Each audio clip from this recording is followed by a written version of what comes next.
Bienvenue dans Bel et Bien. Ce matin, une question philosophique. L'argent fait-il le bonheur? La réponse est oui. Bisous, au revoir pour l'émission. Ciao. Man, au revoir. Quoi? Bon, figurez-vous, Agathe, que c'est bien plus complexe que ça en a l'air. L'argent est avant tout une source d'angoisse pour les Français. Alors, comment pacifier son rapport à l'argent? Élément de réponse avec le sommaire. Dans une société où on court toujours après la richesse, certaines choisissent de tout arrêter. C'est le cas de Capucine Trochet qui a décidé de vivre d'amour, d'eau de mer et de troc à bord de son voilier rafistolé avec lequel elle a traversé l'Atlantique sans moteur, sans argent, mais avec une immense soif de liberté. Héritage, donation ou simple cadeau, quand l'argent entre en jeu, les familles explosent. Caroline Morel, médiatrice familiale, spécialiste des conflits financiers, nous donne toutes ces solutions pour sauver l'amour familial. Enfin, quand l'argent rend fou, on en parle avec Sophie Bonnet qui nous présente son livre Enquête sur l'affaire Alexandre Despalières, du nom de ce dandy français à la gueule d'ange, soupçonné d'avoir tué tous ses proches par appât du gain, à commencer par son propre mari. Alexandre Despalières finit par parvenir à épouser Peter Aikin, qui est un multimillionnaire australien, le patron de la Warner. Il se marie en Angleterre. La loi anglaise stipule que vous ne pouvez hériter de votre conjoint que s'il décède un mois plus tard. Et au bout d'un mois et un jour, Peter va décéder dans des conditions assez étranges. Mais enfin, Alexandre hérite de plus de 20 millions de dollars. Et alors là, à lui, la grande vie, les bijoux, les manteaux de vison, la vie de château, les Cadillacs, enfin, etc., etc. C'est un veuf pas vraiment éploré, vous voyez.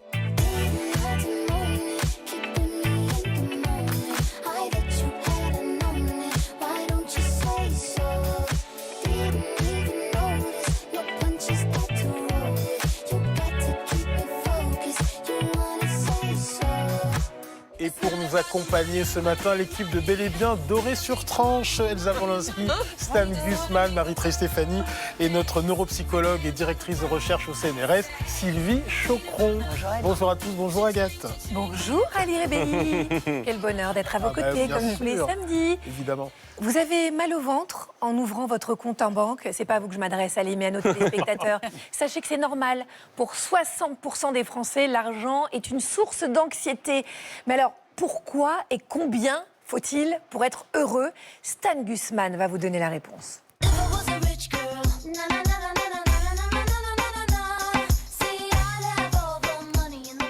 Alors, il fut un temps où les riches vivaient cachés. Aujourd'hui, ils vivent sur les réseaux sociaux. Regardez, il suffit de scroller quelques minutes pour tomber sur la vidéo d'un mec blindé qui joue au golf sur le ponton de son yacht. Vous pouvez aussi voir des réels de chefs cuisinés avec un steak à la feuille d'or, ou encore des mannequins qui font des squats avec des liasses de billets. Et vous constatez que c'est fait avec beaucoup de classe et beaucoup de pudeur. Oui. Que voulez-vous? La richesse n'est plus un plaisir discret, c'est devenu une compétition sportive obscène qui ravive la lutte des classes. Et le pire dans tout ça, c'est qu'on en redemande, on like, on commente, on fantasme, comme si en regardant un peu leur vie, ça devenait un peu la nôtre. Nous, pauvres gueux que nous sommes. Conséquence de cette outrance affichée, la génération Z, celle des 15-28 ans, elle perd toute notion de l'argent. Selon un sondage, les jeunes pensent qu'il faut gagner 600 000 euros par an pour réussir sa vie. 600 000. C'est énorme. Les psychologues parlent même de dysmorphie. Oui, moi c'est une goutte dans mon empire, personnellement. Les psychologues parlent même de dysmorphie financière, car devant ces images outrancières, on se sent toujours un peu pauvre. Et dans ce show bling-bling, qui abreuve nos réseaux sociaux? Eh bien, qui débarque à ce moment-là? Les coachs financiers, ces gourous de l'argent facile qui vous promettent la fortune éternelle. Genre lui. Alors, si aujourd'hui je me permets de te contacter, c'est pour une raison très simple. Savais-tu que 95% de la population détenait 5% des richesses? Alors, est-ce que tu veux en faire partie? Il faut que tu te poses les bonnes questions. Est-ce que tu préfères faire pitié et prendre le bus tous les jours, ou commencer très rapidement à faire de l'argent avec moi grâce à ton téléphone et pouvoir peut-être acquérir ce genre de véhicule haut de gamme? Moi, je pense que la question, elle est vite répondue. Alors, soit tu me suis, soit tu vas demander de l'argent de poche à ta grand-mère pour aller au resto.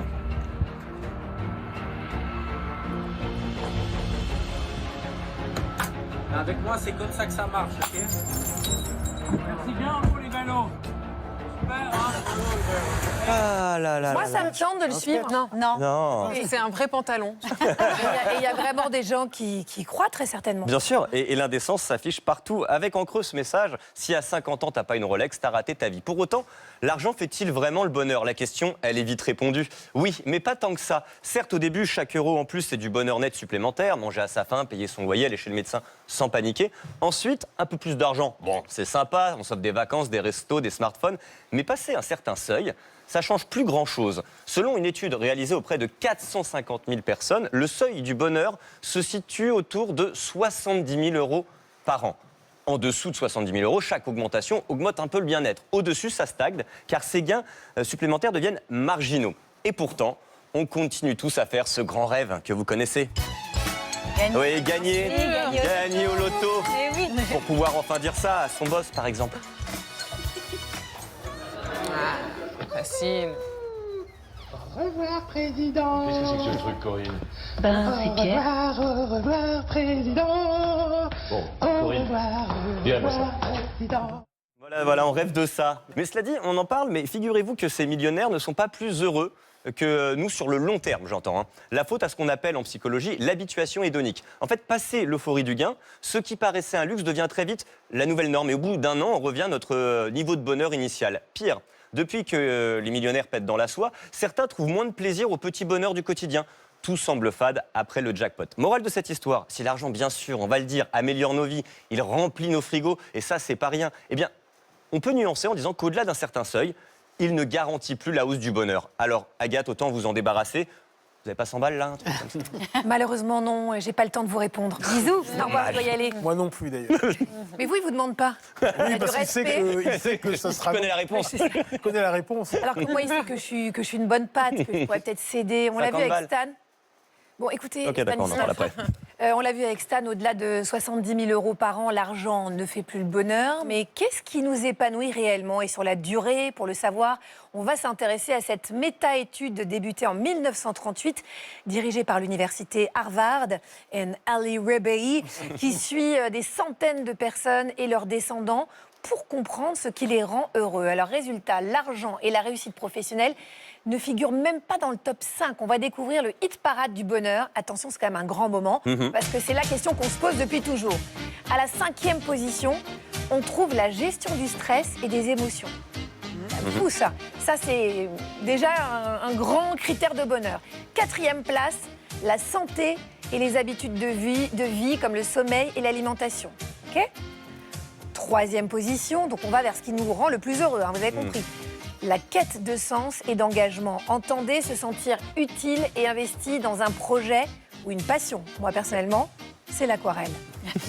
En 2e position, on retrouve le soutien émotionnel. Vous voyez, je vous rends heureux. Bah oui. Traduction, il vaut mieux quelques liens solides que de nombreuses relations superficielles. Et la première position des facteurs du bonheur, eh ben, c'est la qualité des relations sociales, notamment avec les membres de sa famille. Ça, c'est ce qui nous rend le plus heureux. Voilà. Donc, la stabilité financière, elle ne figure pas dans le top 5, elle arrive seulement à la 6e place de ce classement. Et pourtant, l'illusion que l'argent rime avec le bonheur, c'est quand même tenace. Et ça, j'imagine que vous l'expliquez très bien, Sylvie. Pourquoi? Parce qu'on a une fausse impression que ça va nous donner de la liberté? Vous avez prononcé le bon mot, c'est une illusion. On a l'illusion que notre richesse matérielle, finalement, reflète notre bonheur, notre réussite, notre valeur, notre épanouissement. Et là, on se trompe complètement. Parce que de la même manière qu'on a des cerveaux différents, qu'on a des goûts différents, on a aussi des besoins différents, chacun. Et on n'a pas tous les mêmes besoins financièrement. Et donc, il faut arrêter de se comparer. Il faut arrêter de penser que si on gagne moins que notre voisin, on vaut moins que notre voisin. Ça n'a absolument rien à voir. En réalité, on peut tout à fait décider volontairement de gagner moins, d'aller vers des métiers qui rapportent moins d'argent, mais qui justement, comme on l'a vu, ont plus de sens, vont nous enrichir. Et puis, on peut décider que notre vraie valeur, elle n'est pas matérielle, mais elle est justement sur le plan relationnel ou sur le plan des valeurs humaines. Et ça, c'est extrêmement important. Pourquoi ? Parce qu'à notre époque, qui est extrêmement matérielle, et à l'époque de l'intelligence artificielle, et des machines. Ce qui va, nous, humains, nous différencier des autres, c'est justement ces valeurs qu'on appelle humaines. C'est cette importance qu'on va accorder aux interactions sociales, au bien-être, etc. Et donc, il faut absolument pas vouloir indexer notre salaire sur les salaires les plus élevés, parce que c'est peut-être pas ça du tout qui nous rendrait heureux. Ne vous inquiétez pas, Stan, vous me valez humainement, on se vaut. En revanche, financièrement, Quel rapport les Français entretiennent-ils avec l'argent? La réponse est avec Sarah Cadour qui est allée leur poser la question. Hey, bonjour. Ça va les blindés? Les Richman. Bon, à qui tu t'adresses? bah vous deux, voilà, Ali, Agathe. On dit que les animateurs télé sont hors sol, qu'ils vivent dans leur monde déconnecté de la réalité. Eh bien, je vais vous donner l'occasion de nous prouver le contraire. Je vais vous soumettre au juste prix des vraies choses de la vie quotidienne. Je précise, ça sert à rien de regarder sur vos fiches, j'ai tout enlevé. Alors, est-ce que vous êtes prêts? Oui. Moi, sans problème. Alors, ils ont l'air c'est sûrs, parti. Bon, on va voir. Ali, première question. Combien coûte un pain au chocolat en moyenne à Paris? La chocolatine. Oui, On le reconnaît, le tout. Allez-y. Selon les arrondissements, entre 1,20 € et 1,90 €. Oui, 1,30 €. Bravo. Ça dépend des quartiers. Oui. Ouais, bravo. Excusez-nous. Dans le 7e, ça serait plutôt 3,50 € à Paris. C'est ça. Alors, Agathe, donnez-moi le prix du litre d'essence aujourd'hui. Et n'utilisez pas le prétexte de voiture électrique. Je sais Bah que vous pourtant, roulez c'est en ce que électrique. j'ai une voiture électrique. Tout le monde est là pour le confirmer C'est ici. vrai. Mais je dirais un peu moins de 2 €. Et donc Pas 1,90 €. 1,80 €. C'est bien, c'est bien, c'est pas mal, c'est pas mal. Ali, un paquet de pâtes de 500 grammes, ça coûte combien environ? 500 grammes, attention, pas un 500 kilo, Ali. grammes. Ça hein. dépend, discount, ça peut être 95 centimes jusqu'à 1,20 €. 1,20 €. Mais il est fort. Mais vous êtes pauvre en fait. Vous êtes comme nous. Agathe, dernière question. Le prix d'un ticket de métro à l'unité. Le métro, vous savez, c'est le moyen de transport qui va sous terre là. Odieuse, odieuse. Je vais vous dire, j'ai acheté un ticket récemment parce que j'avais oublié mon passe Navigo. 2,50 €. Bisous. C'est hors de prix. C'est hors de prix. Hors de prix. ouais. Bravo. Après, on peut traverser tout Paris, mais il faut rester en dessous. Quoi. Ouais. Dès que tu sors, faut repayer. Bon, en tout cas, merci Ali et Agathe d'avoir joué à ce jeu dangereux. Allons voir maintenant si les Français sont aussi généreux Oui, que vous dans retirez leur ce que vous avez dit au début, non? Je sais pas, Je par ne hasard. retirerai pas. Non. Je suis trop contente là, j'ai demandé, enfin, juste, ça s'est fait juste là, j'ai demandé tu sais, une augmentation et ça a été accepté, ils ont triplé mon salaire. Je suis lancée. J'ai même pas envie de faire l'interview. Tu peux tenir les micros pour l'interview? Vraiment? Ils m'ont triplé le salaire. Donc moi je veux plus du tout toucher le micro, c'est pas mon problème. Par contre, est-ce que tu peux me ramener un verre d'eau s'il te plaît? Hop là, vas-y. Regarde. Juste mouche-moi 2 secondes. Non, mouche-moi. Super. Ce que j'aime bien, c'est quand on est riche, on peut tout faire. Tout le monde accepte tout. C'est normal. Ça dépend comment on est, mais... Je rigolais, Sam. Parce que justement, le thème du jour, c'est l'argent. L'argent fait-il le bonheur? L'argent change-t-il les gens? Est-ce que vous aimez l'argent? Ah ben bien sûr, qui n'aime pas ça? Je rêve de me baigner dans des baignoires remplies de billets, d'euros, de dollars, de tout ce qu'on veut.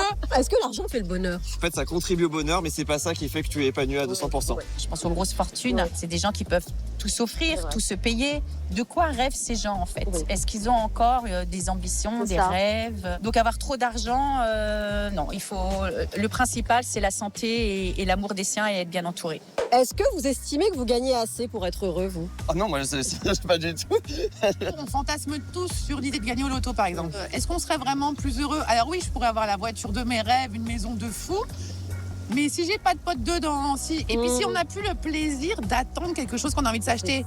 Si cette petite robe, je peux plus fantasmer dessus, j'aurai plus de rêve. Donc c'est un peu triste. Si vous pouviez choisir votre salaire, vous demanderiez combien par mois? 5 000 €, ça fait 2 fois 2 500. Je pourrais m'acheter 2 fois plus de trucs. C'est ça. Par rapport à tout ce que je fais, 4 000. 2000 net. Moi, je pense que je serais bien financièrement à partir de 3 000 € par mois. Justement, votre boss vous regarde. Allez-y, vous pouvez lui demander. Je pense que je fais le taf depuis un bon moment maintenant. Je dis rien, je suis vraiment gentille, je suis vraiment la bonne collègue. Donc à un moment donné, va falloir que ça paye quand même un petit peu. 3 000 €, c'est rien. Franchement, c'est rien pour vous. Est-ce que vous trouvez, vous aussi, que l'argent, c'est un sujet tabou en France? On parle pas de chiffres, c'est suggéré. Si on gagne trop, d'éveiller la jalousie. Si on gagne pas assez, d'éveiller la pitié. On sait pas où se situer. Vous avez quel rapport à l'argent? Plutôt radin, dépensier ou économe? Petit poil radin de temps en temps, mais en fait, je calcule un peu tout. Mais en fait, je sais que si je gagnais beaucoup d'argent, je m'en foutrais. Je dirais que je suis en dépensière et économe. Là, je suis dans ma période, je dépense. Du coup, je fais en conscience pour le coup. Je dépense en pleine conscience. Et ben voilà. Non mais c'est vrai en plus. Si vous aviez un conseil à me donner, un petit tuyau comme ça, pour être riche assez rapidement. Épouser quelqu'un de très très très vieux. Ah, j'aime bien. Peut-être même déjà sur son lit de mort.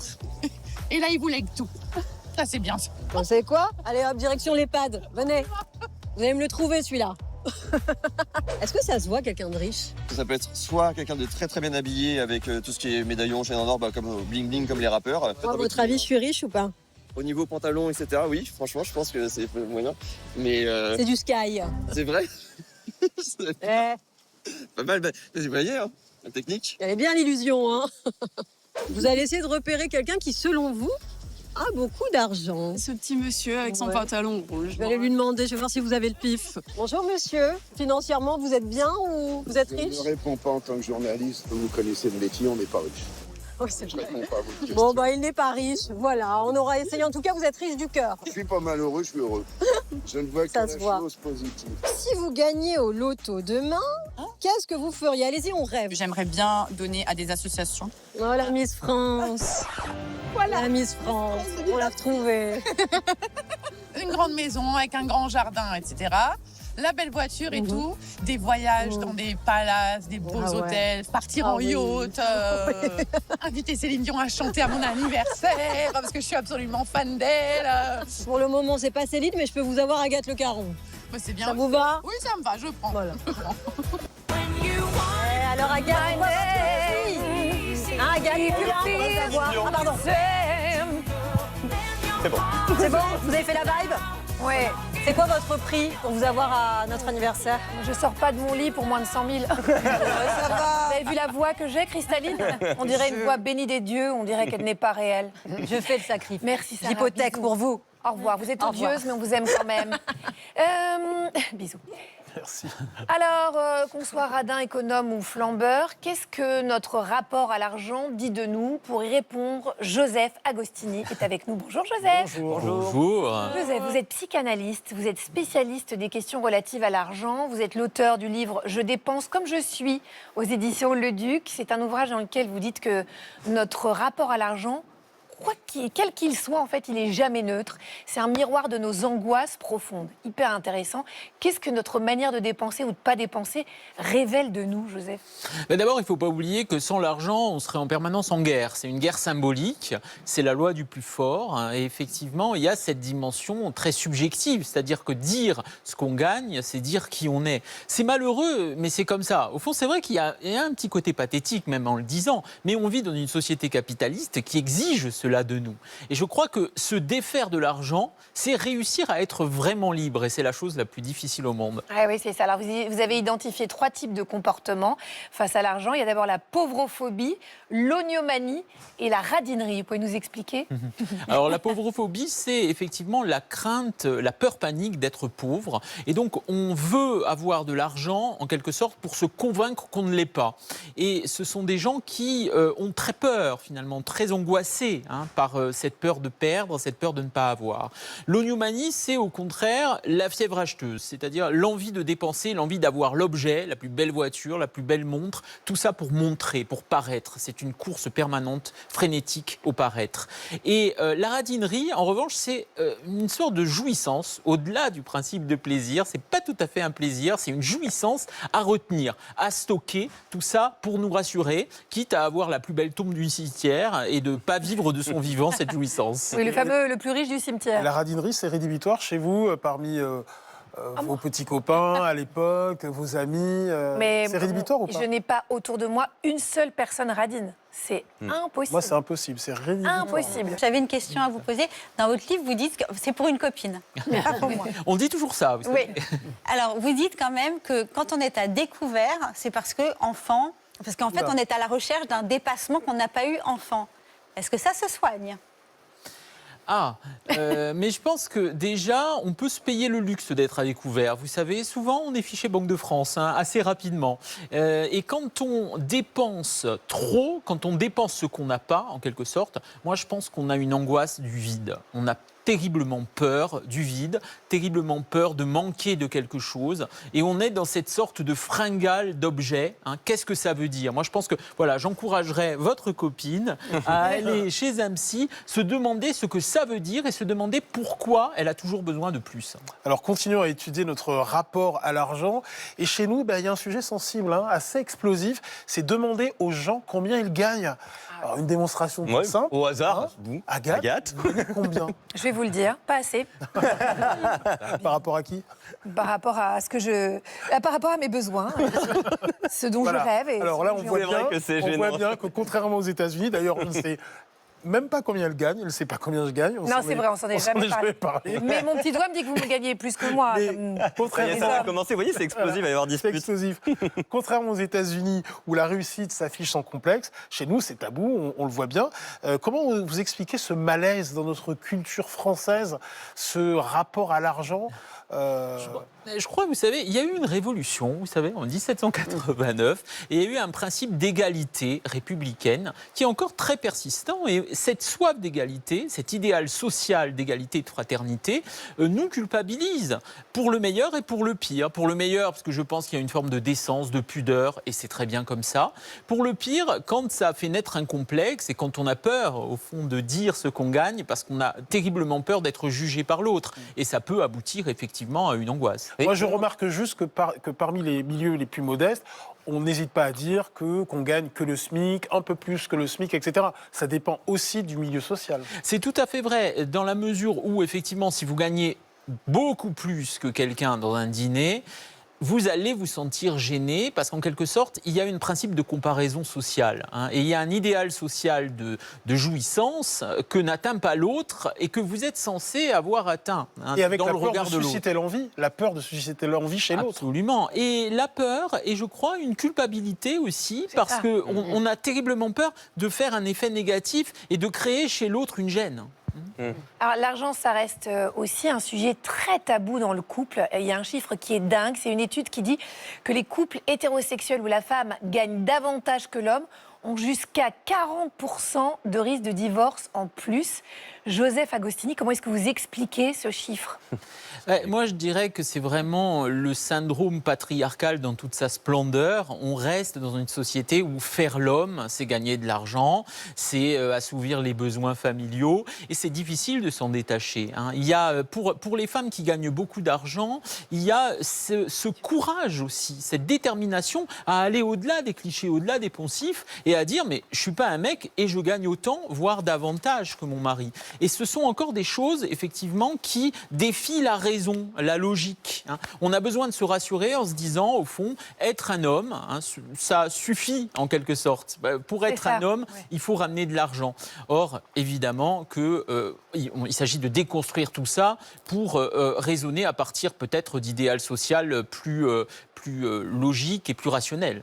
Je me rappelais, on avait reçu Titiou Lecoq, vous vous rappelez, en plateau. On avait parlé justement de cette problématique de l'argent dans le couple.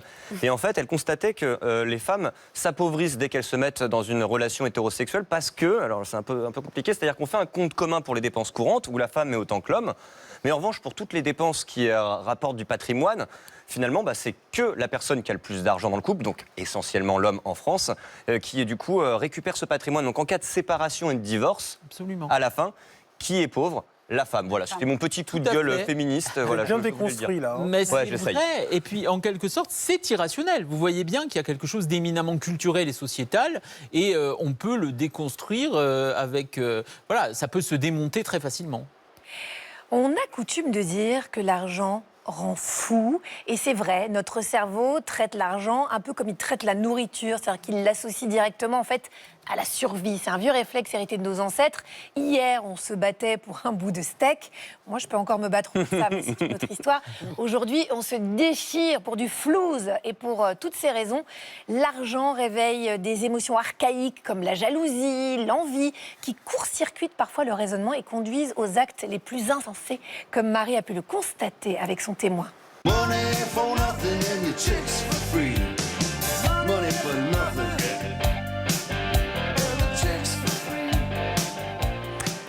Oui, en effet, Agathe, assez rigolé, là, je crois, autour de l'argent. On peut le dire, l'argent peut même pousser au crime, tout simplement.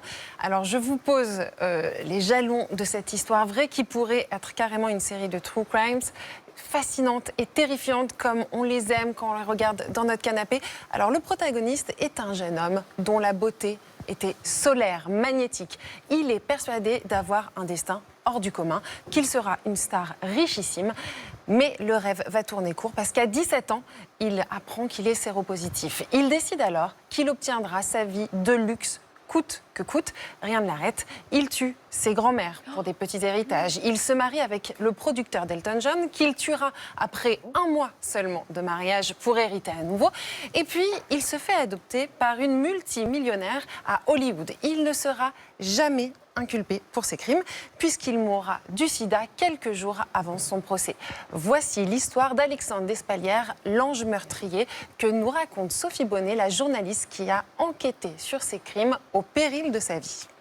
Bonjour Sophie Bonnet, merci beaucoup de répondre à mes questions. Bonjour Marie. Vous avez enquêté pendant 5 ans sur l'histoire d'Alexandre Despalières. Pourquoi vous êtes intéressée à cette histoire ? Alexandre Despalières, c'est quelqu'un qui avait la beauté du diable et puis qui a fini par assassiner un certain nombre de gens au paracétamol pour l'appât du gain, en fait. Et c'est une personnalité complètement solaire, en tout cas au début de sa vie, et assez fascinante. C'est quelqu'un qui est très beau dès l'enfance et puis sa mère l'élève vraiment dans la certitude qu'il va devenir une personnalité publique, comédien, acteur, chanteur, enfin voilà, et qui va être richissime. Et donc il est vraiment construit comme ça.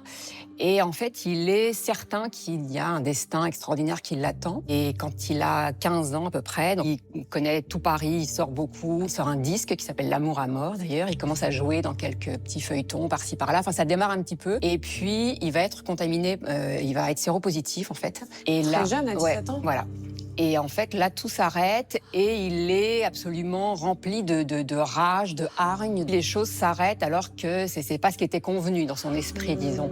Et à partir de là, il va complètement vriller. Et en fait, il va se croire autorisé à assassiner d'abord ses grands-mères, ses parents, pour récupérer de l'argent, pour récupérer l'héritage, le prix des maisons, etc. Et puis, il finit par parvenir à épouser Peter Aikin, qui est un multimillionnaire australien, le patron de la Warner, producteur d'Elton John, de Madonna, de Rod Stewart. Il se marie en Angleterre. La loi anglaise stipule que vous ne pouvez hériter des biens de votre conjoint que s'il décède 1 mois plus tard. Et au bout d'1 mois et 1 jour, Peter va décéder dans des conditions assez étranges.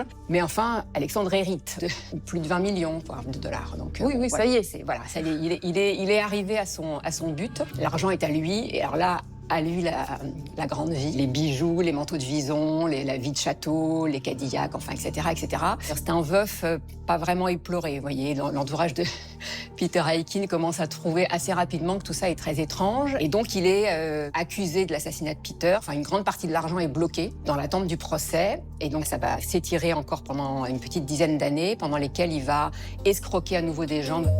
Et parmi ces personnes, une certaine Simone Baker. Quand il est à Hollywood, il parvient à se faire adopter par une femme multimillionnaire. Et donc, quel âge? À l'époque, il a 40 ans. Mais elle a perdu son fils, elle a perdu son mari, et donc il noue une espèce de relation comme ça, et elle l'adopte. Et donc, il change de nom, il devient Alex Baker. Et alors, il est très, très fier de cette nouvelle mère, qui enfin est riche et belle. Et puis, finalement, il va également tenter de l'empoisonner. C'est ainsi que pour l'appât du gain, il enchaîne grandes et petites escroqueries. Mais l'étau se resserre et la justice sonne la fin du bal. Finalement, le procès aux assises pour la mort de Peter Aikin se profile. Il arrête son traitement contre le sida. Et là, le sida se déclare et il meurt juste avant son procès pour échapper à la justice. Voilà. Donc, il aura profité quand même un peu de son argent, mais pas tant que ça. Quelle vie. Ouais. Expliquez-nous pourquoi l'argent a une place centrale dans sa vie. C'est l'accès à la puissance, en fait. Lui, il considérait vraiment que si vous êtes riche, vous avez accès à tout ce qui peut vous permettre d'écraser les autres, d'être supérieur aux autres, et puis d'avoir une vie facile, sans travailler, ce qui était pour lui le comble de l'humiliation, c'était d'en être réduit à travailler. Et donc, il estimait que vraiment, c'était un but en soi, d'être riche et puissant. Être pauvre, c'était vraiment la malédiction absolue. Et il était prêt à tout pour échapper à ça. Quitte à tuer. Et pour les besoins de l'enquête, Sophie Bonnet va le rencontrer plusieurs fois. Il me donne rendez-vous au Meurice, donc un palace parisien. Le premier jour, je le vois arriver comme ça d'assez loin et je le trouve incroyablement beau. Vraiment, c'était saisissant. Les photos lui rendent pas justice. Il m'a fait très très bonne impression. Vraiment, je me disais, bon, c'est une erreur judiciaire, ce type est innocent. J'ai mis un certain nombre de rendez-vous à vraiment commencer à me dire qu'il y avait un problème, quoi. Pour vous, Alexandre a tué combien de personnes? Parce que vous parlez de serial killer. Oui. Il y en a au moins 5, mais moi je suis persuadée qu'il y a des cadavres dans les placards, ça c'est certain. Comme il savait que vous enquêtiez sur lui, est-ce qu'à un moment vous avez eu peur pour vous? Oui, à plusieurs reprises j'ai eu peur pour moi. Assez rapidement, quand je vais prendre des cafés au Meurice, Vous ne buvez pas le café. Voilà. Au début, je fixe sa main et je fixe ma tasse de café. Pas tout de suite, hein, ça prend vraiment un certain nombre de mois. Et à l'ouverture du procès, l'avocat général a dit quand même qu'on avait très probablement affaire à l'un des plus grands meurtriers de ces dernières années. Donc, de toute façon, sa culpabilité laisse quand même très peu de doute. Voilà, un rêve est dit, on rigole moins. Donc c'est une enquête aussi passionnante que glaçante que Sophie Bonnet retrace dans son livre Le Maître et l'Assassin aux éditions Robert Laffont. La journaliste a répertorié donc au moins 5 assassinats pour lesquels Alexandre Despalières n'a jamais été jugé. Donc il y a ses 2 grands-mères, sa mère, son mari Peter Aikin et le célèbre avocat avec qui il a entretenu une courte idylle, Olivier Metzner.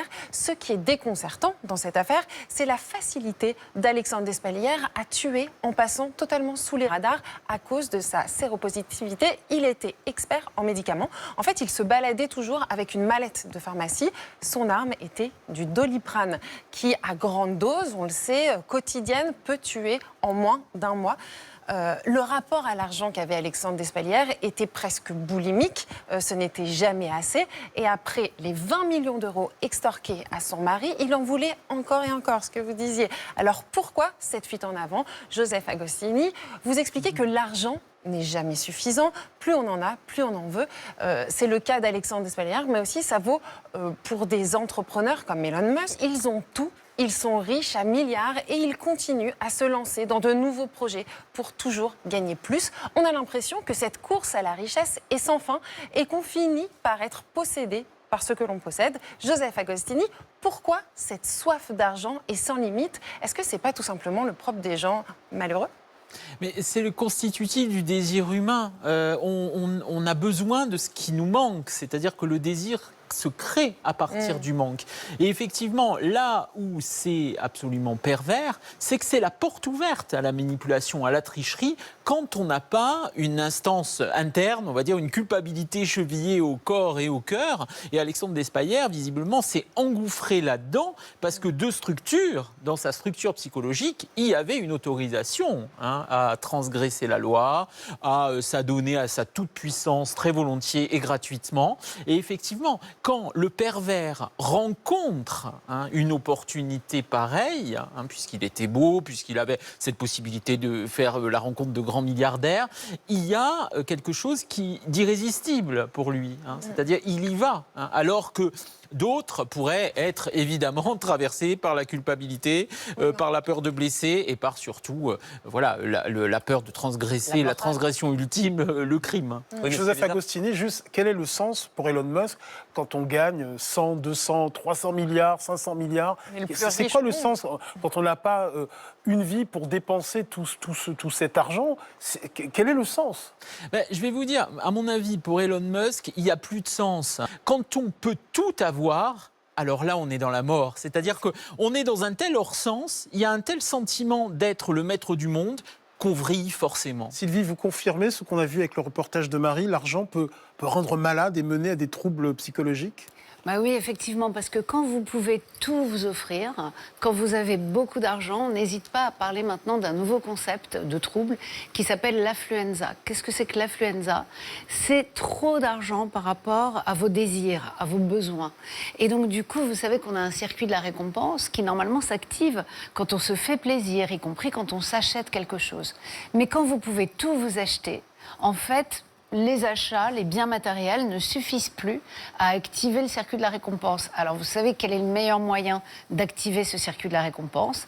C'est de prendre des substances qui vont directement aller activer ce circuit. Et donc, c'est pour ça qu'on sait que les personnes qui ont de trop gros moyens, c'est pour ça qu'on disait, il y a une somme idéale pour chacun d'entre nous. On a un seuil, comme dans tous les domaines. Si on a beaucoup trop, pour pouvoir être heureux, pour pouvoir activer notre circuit de la récompense, il va falloir aller prendre des drogues ou de l'alcool ou quoi que ce soit. Et on sait bien que ça va générer une forme d'anxiété et de dépression parce que vous ne pouvez pas vous faire plaisir. Sylvie, un moyen pour pacifier son argent, c'est peut-être de le partager. Justement, on était en train d'en parler. Comme Bill Gates, qui a cédé toute sa fortune à des associations via sa fondation, avec sa femme, son ex-femme Melinda, au détriment de ses propres enfants. Il a tout compris, Bill Gates? Il a compris. Oui, parce qu'à ce stade-là, si vous ne donnez pas, effectivement, cette somme-là va vous rendre malheureux. Parce que de toute façon, vous ne pourrez pas l'utiliser. En faisant ça, il envoie un premier message à sa famille, à ses enfants, qui est un message de confiance, qui est « vous n'aurez pas besoin de cet argent. Ne m'en voulez pas de le donner à des fondations. J'ai confiance en vous. Vous allez vous épanouir, vous allez faire quelque chose de votre vie, ne comptez pas sur cet argent. » Et en donnant, il comprend qu'effectivement, on peut activer son circuit de la récompense en ayant des biens pour soi ou en offrant aux autres. Et ce qu'on sait maintenant, ce qu'une chercheuse qui s'appelle Elizabeth Dunn a montré, c'est que quand vous donnez et qu'en plus ce don est coûteux pour vous, donc vous voyez là ce qui est intéressant, c'est que Bill Gates, il ne donne pas 2000 €. D'accord? Et quand il donne à cette hauteur-là, il donne à la hauteur de sa fortune, c'est un coût pour lui. Et c'est parce que c'est un coût pour lui que ça va lui faire du bien, que ça va activer son circuit de la récompense et que ça va lui procurer du bonheur. Donc oui, il a tout compris. Joseph Agostini? Oui, c'est ça. C'est-à-dire qu'à partir du moment où on est richissime, il faut donner énormément. J'avais donné une interview il n'y a pas longtemps où je disais que, évidemment, quand on est milliardaire et quand on laisse pas de pourboire, on est un gros salopard. Et je pense qu'effectivement, c'est-à-dire que tout se mesure à l'aune de l'argent. Et quand on a beaucoup d'argent, on a terriblement besoin de montrer aux autres qu'on existe autrement. Merci beaucoup Joseph Agostini pour votre éclairage. Vous êtes, je le rappelle, psychanalyste et vous êtes l'auteur du livre « Je dépense comme je suis ». C'est aux éditions Le Duc. À bientôt sur le plateau de Bel et Bien. Alors Marcel Pagnol disait « Ce sont toujours des histoires d'héritage qui mettent la dispute dans les familles ». Et c'est pas Elsa qui va nous contredire. Quel accent.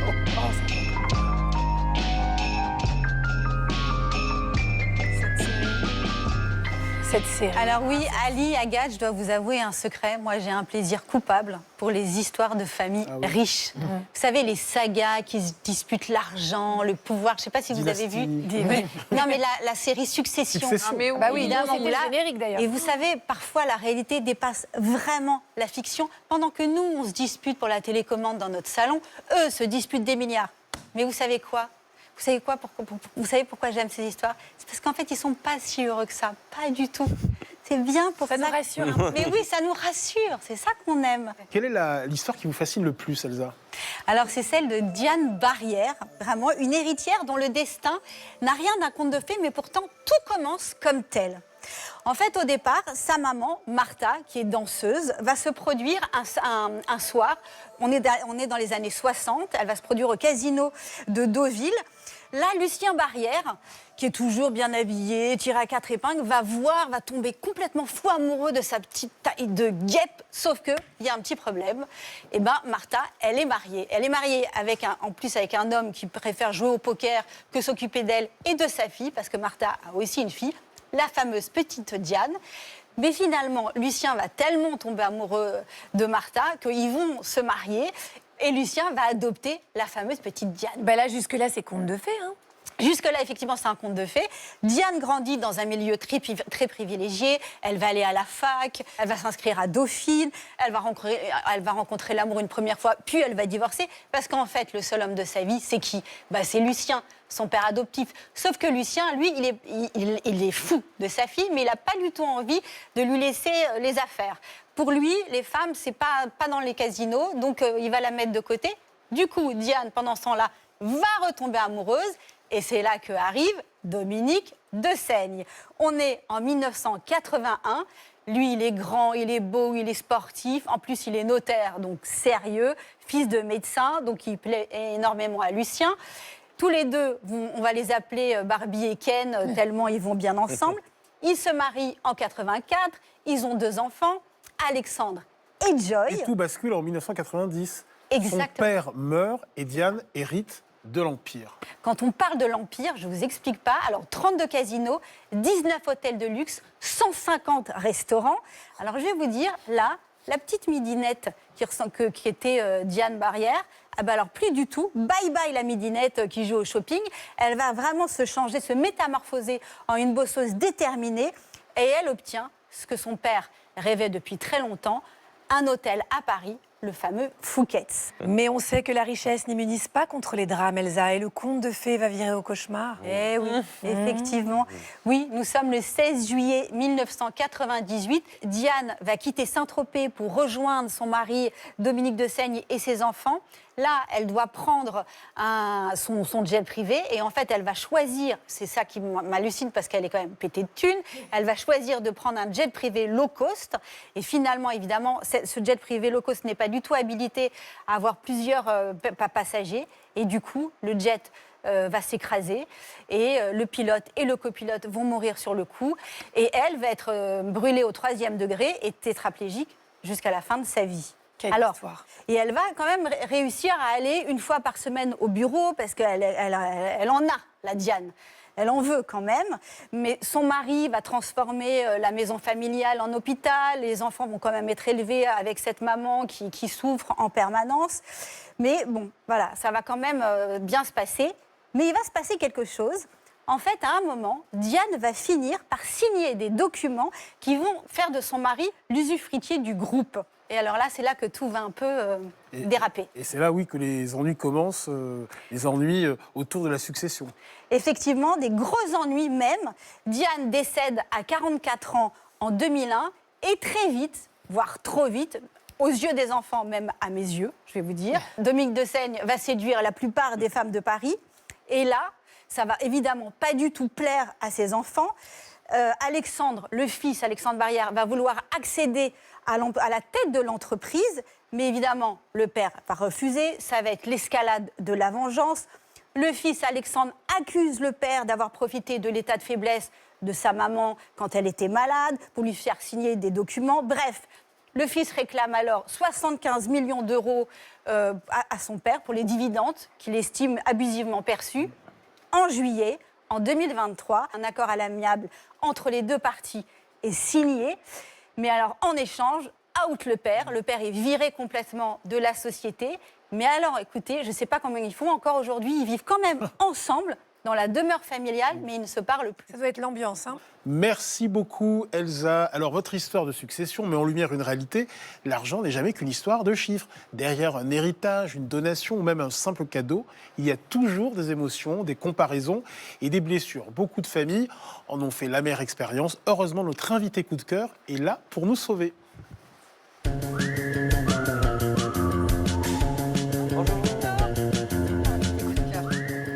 Bonjour Caroline Morel. Bonjour. Bienvenue sur le plateau de Bel et Bien. Alors vous êtes la cofondatrice d'un cabinet de médiation familiale. Donc vous aidez les familles à résoudre les conflits liés à l'argent. Vous devez avoir beaucoup de boulot. Les affaires de succession, de transmission, vous connaissez par cœur puisqu'auparavant vous étiez notaire. Mais ce qui vous manquait, c'était l'accompagnement des familles, c'est-à-dire le côté un peu plus humain, parce que vous dites que dans les conflits familiaux, en fait, c'est pas l'argent le fond du problème. Alors expliquez-nous ça. Alors c'est exactement ça. C'est vrai que naturellement, quand on parle d'argent en famille, on va aller vers son notaire, qui est quand même le professionnel du droit patrimonial de la famille. Donc, j'ai été confrontée à ces situations-là quand même à maintes reprises, des personnes espérant finalement que le notaire il va nous apporter la solution, nous soulager de cette discussion potentiellement. Mais il ne peut pas mettre d'affect, le notaire, il peut pas... En tout cas, il n'est pas formé à ça, Oui. voilà. Et c'est vrai que c'est pas l'idée, parce que le notaire, c'est un juriste qui applique la loi, et donc c'est pas ce qu'on lui demande à la base. Et donc j'ai vu effectivement toutes ces familles face à des propositions qui étaient les miennes, très juridiques, c'était mon expertise évidemment. J'ai vu ces familles, ces blocages s'installer sans que les propositions, même s'il y en avait plusieurs, satisfassent tout le monde. Donc on voit s'installer ce blocage, on n'a pas les outils, on n'est pas outillé, le juriste il n'est pas outillé. Et donc j'ai eu besoin de comprendre ce qui se passait. J'avais bien idée du fait que c'était probablement en dessous. Donc je suis allée me former à la médiation pour comprendre effectivement ce qui se joue dans ces moments-là. Et j'ai compris toute la symbolique de l'argent qui est quand même énorme en famille, évidemment. Et que quand on parle d'argent en famille, on parle de la relation, on parle évidemment d'équilibre, de justice, mais plutôt de justice du cœur, très clairement, et on parle d'amour. Et donc, c'est compliqué, en fait, de faire comme si de rien n'était, de se contenter de parler des chiffres sans aller en profondeur pour permettre à chacun d'exprimer un peu le fond de sa pensée. Donc, d'où l'intérêt de la médiation, c'est vraiment de pouvoir faire ce travail-là en 2 temps. On se dit ce qu'on a à se dire, on se dit le fond, et puis après, on va pouvoir mieux travailler ensemble sur le concret. Alors, dans leur livre « La famille, l'argent, l'amour », les psychologues Nicole et Bernard Prieur développent le concept de calculette inconsciente. C'est le fait que dès l'enfance, chacun enregistre les différences de traitement dont il est témoin. Et ce mécanisme, vous le constatez auprès des familles que vous recevez ? Alors, tous les jours, c'est vraiment quelque chose qu'on voit sans arrêt. La calculette inconsciente. La calculette inconsciente, en fait, elle dit que dans toute relation, et particulièrement les relations familiales, on imprime sans arrêt, on imprime les efforts qu'on aura consentis, les sacrifices, le sentiment d'injustice qui va être créé par telle ou telle situation parce qu'il avait la plus grande chambre, etc. Et donc, on imprime, on emmagasine, souvent assez inconsciemment parce que tout va bien et on ne se pose pas la question. Parfois, on s'empêche un peu d'en parler parce qu'on est une famille qui ne communique pas et donc ça ne se fait pas trop. On veut respecter les parents, la loyauté, etc. font qu'on ne va pas en parler. Donc on le garde, on emmagasine. Mais c'est vrai que la calculette, c'est une très bonne image. Et ben en fait, le chiffre, il grossit. Et puis, il y a un moment, en fait, il faut que ça sorte parce qu'on ne peut pas laisser faire quelque chose qui nous semble être injuste. Et la calculette inconsciente, franchement, elle consiste à dire, en fait, moi, j'ai emmagasiné un certain nombre d'injustices tout au long de la vie et on va faire les comptes. Et pourquoi ça sort au décès et pas avant ? Alors, ça peut sortir à tout moment où on va parler d'argent en famille, ça c'est sûr, mais évidemment ça sort au décès parce que en fait c'est l'heure des comptes, le décès, on n'a pas le choix. À l'issue du règlement d'une succession, chacun va repartir avec sa part. Donc c'est vraiment le moment où on va dire mais en fait ma part, moi t'as oublié quelque chose et je sors ma facture en fait, je sors ma calculette, je sors ma facture. Donc c'est vraiment à ce moment-là que et puis les langues se délient parce que les parents décédés, on se permet de plus parler. Donc pour toutes ces raisons-là, la succession c'est assez explosif. Puis ça peut ressortir aussi pendant les repas de famille, les repas de fête. Oui. Il y a pas ça. Ah non, on a vécu, Ellie. Non, mais c'est vrai, on a tous vécu autour de cette table. Les tensions. Non, je ne sais pas. Moi, je suis fille unique et je ne vérité que de dettes. Bisous à tous les deux. J'aimerais bien qu'on passe aux solutions quand même. Comment éviter que l'argent ne devienne une pomme de discorde dans les familles ? Qu'est-ce qu'on peut faire ? Alors, des solutions, j'ai plein d'idées. Je synthétiserai avec déjà anticiper, c'est-à-dire considérer le sujet d'argent. On en parle en famille, c'est pas tabou, c'est pas horrible de parler de son décès, ça ne nous fera pas mourir plus vite. Donc, de pouvoir arrêter avec les injonctions qui consistent à dire on va pas se parler, on est une famille qui parle pas, on parle pas d'argent à table, ou on s'aime, on ne parle pas d'argent. On peut se parler d'argent de façon assez simple et on se renseigne sur le droit auquel nous on est soumis tous, en fait on le sait pas, mais en fait tous les mouvements d'argent et particulièrement ceux en famille en fait sont régis par la loi. Donc on se renseigne pour qu'il n'y ait pas de surprise parce que c'est aussi ce qui fait les explosions à la succession, c'est qu'on n'est pas au courant et on tombe souvent un peu de haut. Donc on se renseigne, on anticipe et puis bien entendu on discute, on parle en famille d'argent et donc parler en famille d'argent ça veut dire accepter l'altérité de la famille. C'est pas parce qu'on a la même éducation, les mêmes parents, les mêmes valeurs qu'on ressent les choses de la même manière. Donc de pouvoir accepter que mon frère ou ma sœur, il n'aura pas vécu de la même manière, il aura trouvé ça quand même assez injuste d'avoir eu les parents qui financent ses études alors que moi j'ai souscrit un prêt étudiant. Enfin voilà, il il y a tout un tas de choses comme ça.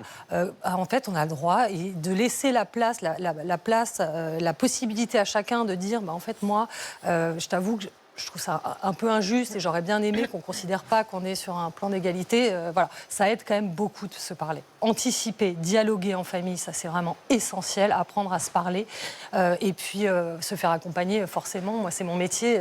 En fait, c'est des discussions qui sont ultra difficiles à mener en famille. C'est vrai que tellement tabou. Ben oui, et ça demande du courage aussi aux parents de réunir. Donc ça fait partie aussi des conseils importants. Réunissez vos enfants et parlez-leur ensemble parce qu'on voit au moment des successions, tout le monde aura un souvenir différent du discours des parents. On les réunit, ils entendent tous la même chose et puis c'est l'occasion aussi de dire, en fait, je suis pas d'accord. Régler ça du vivant, en fait. Voilà, ça c'est la clé, le plus tôt et le mieux. Il faut régler les histoires d'héritage quand on est vivant en parlant à ses enfants. En fait, moi, je trouve que c'est un service à rendre à ses enfants. Et en plus, l'idée de la transmission, c'est un acte généreux. Donc, allons au bout de la démarche plutôt que de transmettre un cadeau un peu empoisonné.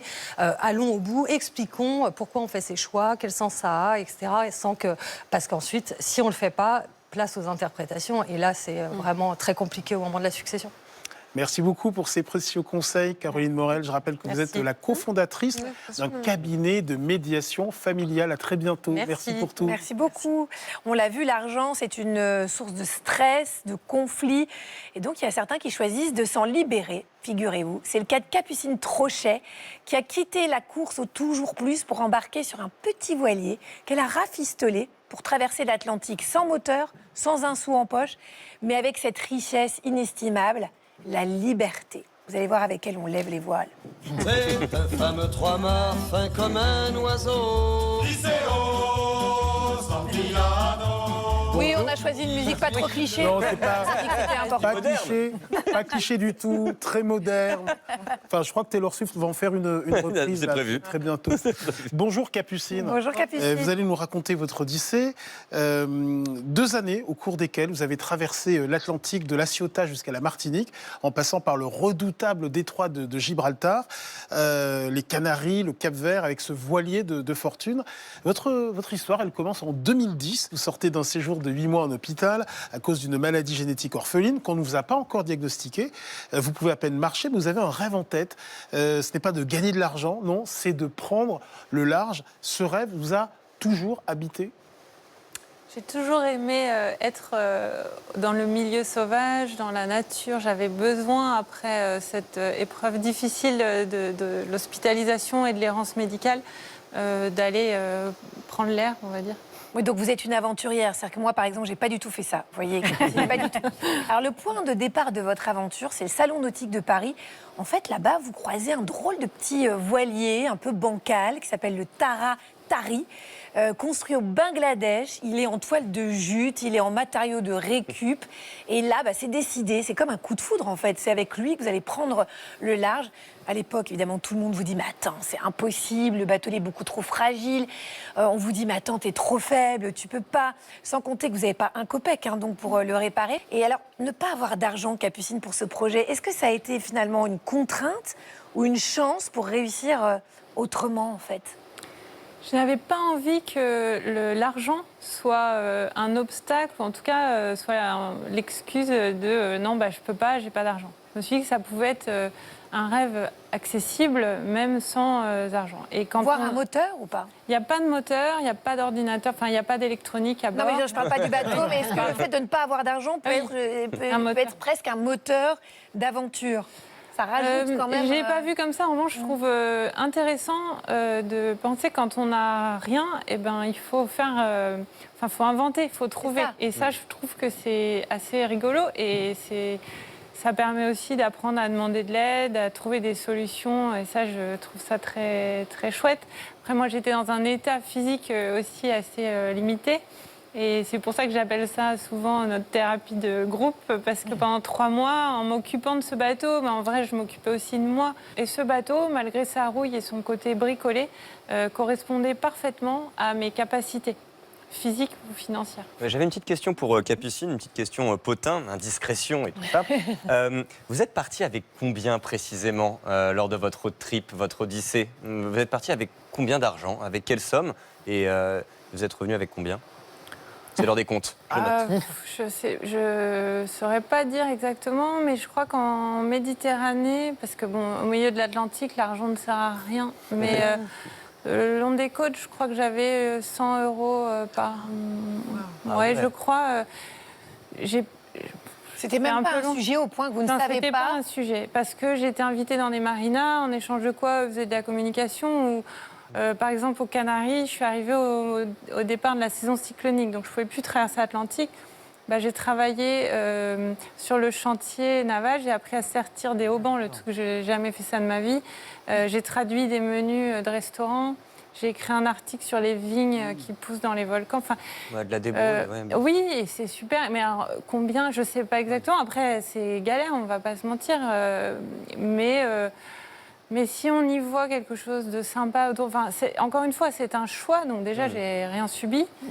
Et ça change pas mal dans la démarche et dans l'approche. Et puis, encore une fois, je trouve que rien à voir, ça exige d'être créatif. Bien et sûr. moi, j'adore ça. Mais donc, je ne du sais coup, pas répondre à la question. Mais donc, du coup, avec 100 € par mois en moyenne, vous avez réussi votre aventure. Oui. Si je suis vulgaire. En Quelle Méditerranée. vulgarité. Oui, je crois. Allez, mais dire ça alors, au moment où on parle de merveilleux. On était bien là. On était dans la quête de sens. Pardon, excusez-moi, je vous ramène à... Oui, non, bien sûr. Voilà, bon. Tant pour moi. Quand les skippers du Vendée Globe investissent plusieurs millions pour leur traversée, vous, c'est l'école de la débrouille. À bord de votre Taratari, tout est rustique, hein. Un réchaud qui tombe à l'eau, des repas froids, des nuits hachées en tranches de 20 minutes. Et pourtant, dans cet inconfort, vous avez trouvé une richesse rare, celle d'apprécier un café chaud, une nuit sur un canapé, ou bien l'autonomie de vous lever seul. Dans ces conditions, on apprécie vraiment le goût des choses toutes simples. Je crois que et la richesse, elle est là. Je crois que dans ces conditions-là, où on a peu de gadgets, peu de choses, finalement peu d'objets, on arrive à voir et à apprécier ce que l'on ne prend pas le temps de regarder quand on est très équipé. J'ai l'impression que d'avancer lentement, doucement, ça permet surtout, ça offre cette chance de revenir à l'essentiel. Sylvie, pourquoi est-ce que cette quête de sens finit par l'emporter sur la quête, la course à l'argent? En gros, pourquoi est-elle bien plus heureuse, Capucine, que les grands entrepreneurs qui courent après le fric? Parce que finalement, quand vous gagnez beaucoup d'argent et quand vous le dépensez pour vous acheter des choses, vous avez certes une libération de dopamine immédiate, une activation du circuit de la récompense, mais méfiez-vous, le plaisir est très éphémère. Je vous explique pourquoi. Vous vous achetez une très belle voiture. Vous revoyez votre voiture tous les jours, elle reste identique. C'est la même voiture. Non seulement elle ne va pas s'embellir au cours du temps, mais en plus de ça, il y aura toujours des gens qui auront une plus belle voiture que vous. Parce qu'il va y en avoir une nouvelle qui va sortir, avec de nouvelles options, etc. Donc finalement, votre objet, non seulement il reste intact, mais c'est pas l'objet le plus convoité. Par contre, vous vivez une expérience. Vous partez en vacances avec des amis, vous partez faire une randonnée. À chaque fois que vous allez y repenser, vous allez enrichir votre pensée, votre mémoire de nouvelles émotions. Vous allez y rajouter du plaisir, vous allez évoquer, vous allez vous dire mais finalement ce que j'aimais bien c'était ces moments au coin du feu, quand on a discuté. Et la mémoire humaine a ça de magique qu'à chaque fois que vous évoquez un souvenir, vous l'enrichissez à nouveau de tout le plaisir que vous avez eu à vivre cette scène. Et donc les expériences immatérielles, elles n'ont pas de valeur parce que d'abord, les vacances de Stan sont peut-être pas mieux que les miennes, donc c'est pas comme une comparaison de voiture ou de montre, mais en plus de ça, parce que ma mémoire va permettre d'embellir tout ce que j'ai vécu. Donc c'est sans fin en fait. C'est un plaisir qui ne fait que s'accroître. Et pendant votre traversée, vous êtes initié au troc, c'est-à-dire que vous avez échangé du vin contre des cartes marines, c'est ça? Qui avait le vin, qui avait les cartes marines? Que je comprenne à qui je m'adresse. C'est vous qui donniez le vin? Selon les jours et les escales. Parfois, on se dit, bon, quand même, celle-là, je vais redonner mes cartes marines. Donc, pour vivre, il n'y avait pas d'argent, donc il n'y avait pas de contrat, c'est juste la force du lien. Comment est-ce que vous décririez ce rapport que vous avez eu aux autres grâce au troc? Qu'est-ce que ça a changé? Parce qu'on peut l'adapter aussi dans notre vie, nous. Je crois que ça revient à une certaine humilité, de pouvoir accepter de l'aide ou d'apprendre à en demander aussi. Et je crois que ça simplifie les choses. On va plus facilement au cœur des choses. dans notre rapport aux gens. Et je crois que c'est assez agréable parce que ça permet un partage. Ça assainit le lien, en fait, de ne pas avoir d'argent en jeu. Je crois que ça assainit le lien, en effet, et dans notre rapport à tout, aux autres, aux éléments, vraiment à soi-même. Parce qu'on ne peut pas se cacher derrière des apparences. C'est ça. Je crois que ça a été un vrai chemin vers le bien-être. Et finalement, c'est peut-être un luxe... le grand luxe, en fait, de se sentir bien et de me sentir heureuse. Et c'est vrai que, oui, je me sens vivante, moi, dans tout ça. Et parce que j'ai accès, je ne manque de rien. En fait, j'ai le cœur empli de choses. Et ce que je ne trouve pas à terre dans une vie plus on va dire, banale ou normale, eh bien, moi, j'ai eu accès au merveilleux. Et j'ai pris le temps d'avoir l'esprit disposé et disponible pour apprécier le merveilleux. Et ça, c'est une magie qui est accessible à tous, mais pas en 5 minutes à la machine à café. Et c'est accessible, mais pas grand monde arrive à y accéder. C'est triste. Mais quand on a accès au merveilleux, comment ça se passe, le retour? Le retour est assez compliqué. Parce que je trouve que beaucoup de choses m'agressent. Moi, j'ai besoin de beaucoup de sincérité et j'apprécie vraiment l'authenticité des instants, des moments. Donc, quand une personne va me demander si ça va, j'ai envie qu'on en parle et qu'on écoute. Et on n'a pas le temps. Parce que le téléphone, parce que j'ai rendez-vous, et c'est dommage, mais voilà. Donc, le retour est compliqué, mais il faut toujours garder en tête que voilà, ces étoiles sont toujours là. Et... On va s'inspirer de vous, Capucine, c'est-à-dire qu'à la machine à café, salut, ça va, quand on répond pas. Salut, ça va. Salut. On va s'arrêter. Bah écoute, oui, ça va. Enfin bon, j'ai quand même. Je suis pas prêt. Oh là là. Il faut un peu de temps. Vous n'avez aucune empathie. Vous n'avez pas du... aucune chaleur, aucune pureté. aucune tendresse. Je vous soutiens, Stan. Ils sont odieux. Non mais Capucine, vous savez quoi? Nous, on va se comprendre, on va se parler, on va garder Elsa, Sylvie, Marie. Sylvie, on le sait, hein, l'argent, il est partout dans notre société. Et c'est en ça, j'imagine aussi que l'atterrissage a dû être un petit peu rude, Capucine. L'argent, il structure nos vies, il structure nos choix, il structure nos relations. Donc sans aller jusqu'à tout quitter, parce que moi, j'ai pas le courage qu'a Capucine, donc je partirai pas traverser l'Atlantique, je traverserai pas les tempêtes à la voile. Mais comment est-ce qu'on peut faire pour s'en détacher un tout petit peu, créer des bulles de respiration où l'argent vient plus nous polluer et donc avoir un peu l'accès à un peu de merveilleux quand même dans sa vie quotidienne? Ah oui, vous avez raison. En fait, l'argent, il est omniprésent. Et en plus de ça, il a une valeur symbolique très, très forte. Parce que l'argent, c'est la réussite, c'est la sécurité. Pour certains, c'est l'estime de soi. Et donc, du coup, effectivement, c'est crucial d'avoir des témoignages comme vous, Capucine, parce qu'on se rend compte que notre cerveau fait très bien la différence entre des biens matériels et des expériences vécues. Et on a besoin de vivre des expériences où il n'y a plus de monnaie, il n'y a plus d'argent, il n'y a plus rien, plus de commerce. Et donc, on a besoin d'être avec nos proches, on a besoin de lire, on a besoin de méditer. Et alors, je vous donne l'exemple de la marche, parce qu'actuellement, il y a énormément de recherches en neurosciences sur la marche dans la montagne, en forêt, dans des environnements naturels, et surtout sur la randonnée. Et récemment, j'en discutais avec un collègue qui prépare un livre sur le sujet, et je lui demandais si finalement la beauté des randonnées et le plaisir qu'on a à randonner, c'est pas aussi d'être dans un environnement où il n'y a plus du tout d'argent. C'est-à-dire, il n'y a pas de distributeur, il n'y a pas de magasin, il n'y a personne. Votre argent n'intéresserait personne, ni les randonneurs que vous croisez, ni les animaux, ni tout ce qu'il y a autour de vous. Et très probablement, pour notre cerveau, vivre des expériences qui nous nourrissent, qui nous enrichissent, c'est le même mot, mais tout ça sans aucune valeur monétaire, c'est probablement une récompense ultime. Attention, moi, les sangliers que je croise en forêt en veulent parfois mon argent. Merci beaucoup, Capucine Trochet, pour ce témoignage inspirant. J'invite nos téléspectateurs à se plonger dans votre incroyable odyssée en dévorant votre livre « Tara, Tari, mes ailes, ma liberté ». C'est publié en poche chez Artaud. Merci à tous de nous avoir suivis ce matin dans Bel et Bien. Allez, on vous retrouve tous les jours de la semaine à 10h, cœur de la grande matinale de France Inter. Ça s'appelle le Mac de la vie quotidienne. Et vous, Agathe, on vous retrouve dans Bel et Bien ensemble du lundi au vendredi à 9h55 précise sur France 2. Soyez au rendez-vous, on se voit lundi et puis on se retrouve la semaine prochaine. Même heure, même jour, même chaîne. D'ici là, passez un bon week-end. Prenez soin de vous. Bisous. Bisous, bisous.